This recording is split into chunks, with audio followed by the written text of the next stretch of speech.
Welcome my friends, Seven Gray here. Thank you for joining me for this episode today. As you might have guessed based on the title, I'm stranded in Denver, Colorado, and I'm missing a part. So let's roll the intro and then I'll get to it and explain what's going on.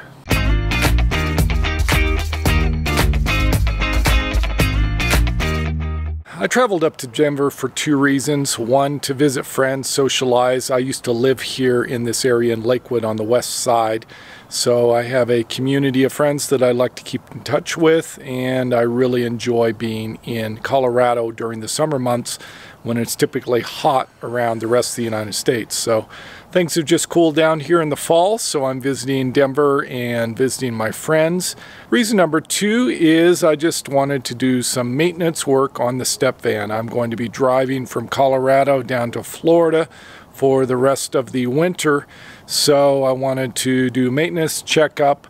One of those maintenance items is the power steering pump.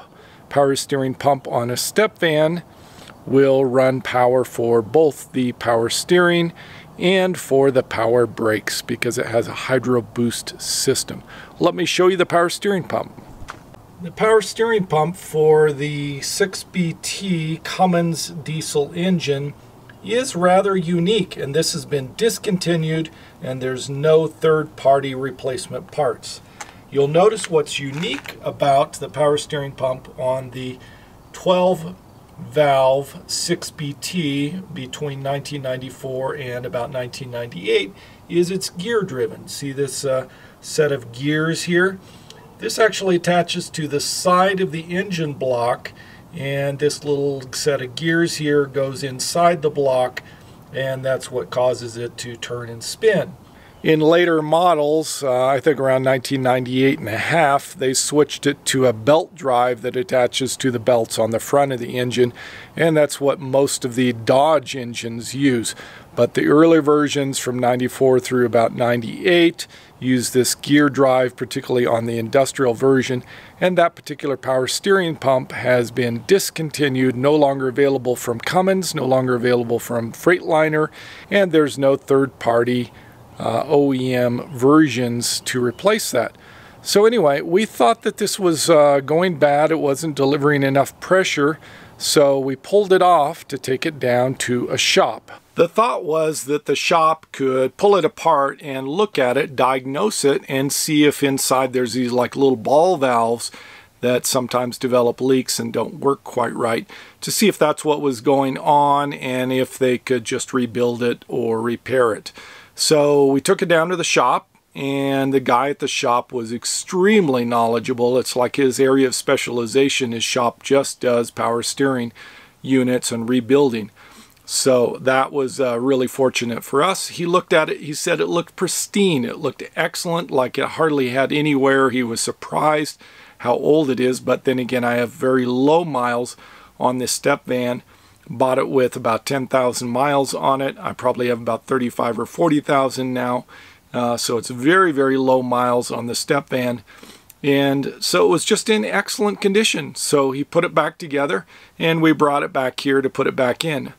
That's where we ran into the problem. When we removed the power steering pump off of the side of the engine block, there is a seal that creates a oil seal barrier between this power steering pump and the block itself, and there's a set of bearings there. So this rides right on the edge of the bearings in between the power steering pump and the block itself.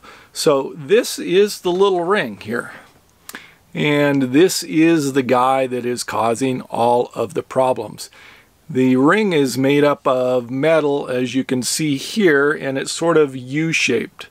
So it has an indentation on the back side here, and inside there is a rubber gasket. That rubber gasket is now deteriorated after 22, 23 years, and so it needs to be replaced.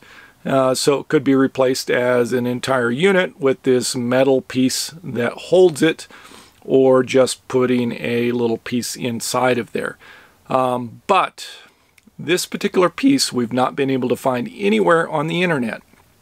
So let me tell you what the number is. It says made in the USA, and then here it says Timken, Timken, and this is a JRM 3500-SC.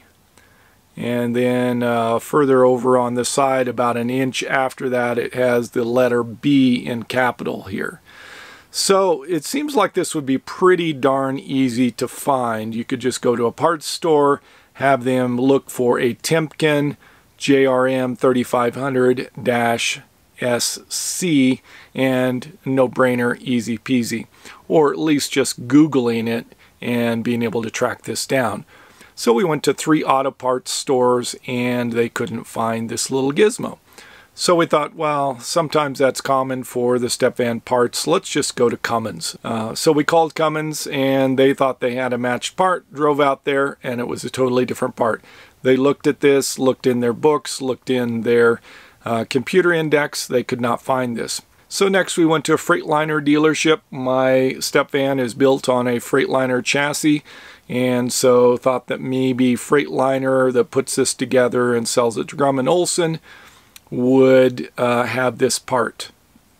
Didn't get it there either. So the next thing that they told us is, well, it's probably from Grumman Olson.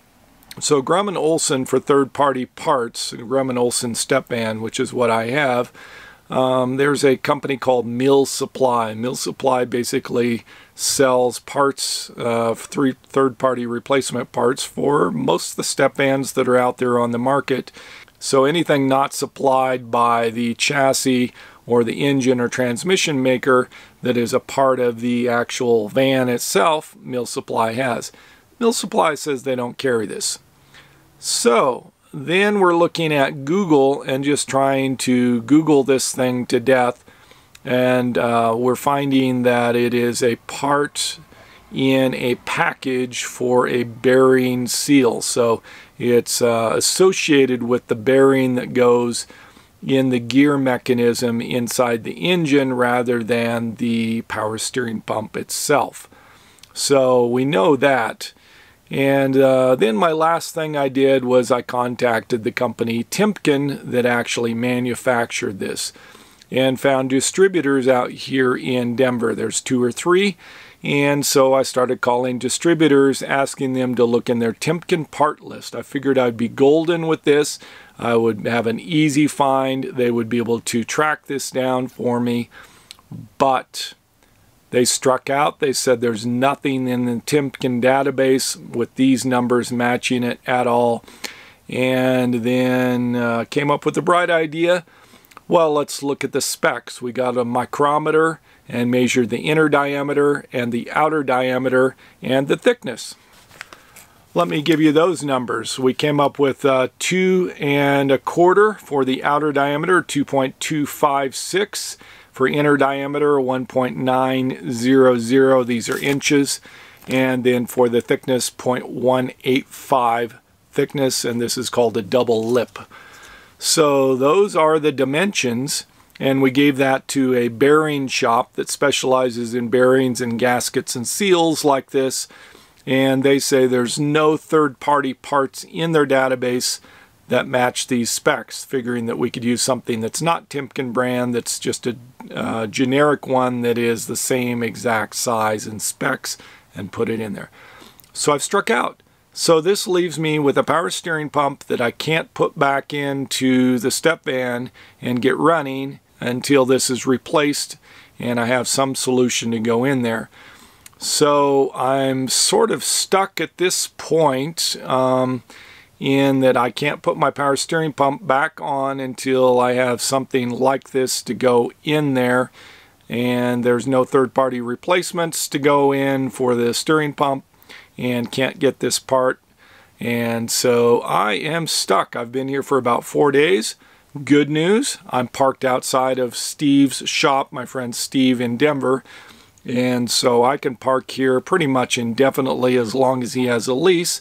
The downside is eventually I need to leave. I need to get this fixed and get running and get on the road. I have things I want to do, and I have a window of just a few weeks before I need to be starting to head to Florida. So if you have ideas on how to track down this Timken part and get me back on the road, I would love to get your feedback. But this is where I'm at right now. I'm sort of stuck on getting this thing back into the engine, and I need this part. That's all I have for this episode. Thank you so much for watching. Savor the moment, and I'll see you in a future episode.